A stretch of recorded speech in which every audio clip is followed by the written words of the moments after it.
জুলাই সনদ ও জুলাই ঘোষণাপত্রের দাবিতে রাজধানীর শাহবাগ অবরোধ করেছেন জুলাই যোদ্ধারা। সকাল থেকেই ওই এলাকায় অবস্থান নেন তারা। এতে তীব্র যানজটে ভোগান্তিতে পড়েন এই পথের যাত্রীরা।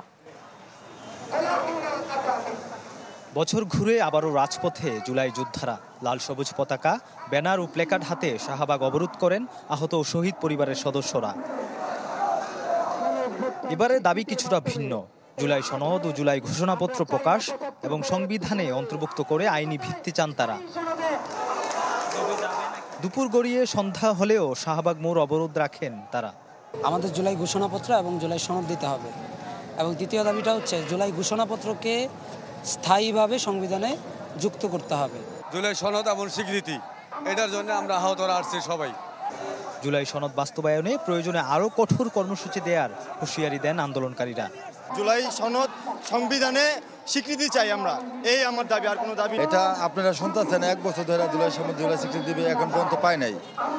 আমাদের দরকার জুলাই স্বীকৃতি, জুলাই সনদ। এটা যতক্ষণ পর্যন্ত না হচ্ছে অতটুকু পর্যন্ত আমরা রাজপথে থাকবো। শাহবাগ মোড় অবরুদ্ধ থাকায় ভোগান্তিতে পড়েন সাধারণ মানুষ সহ চিকিৎসা নিতে আসা রোগীরা।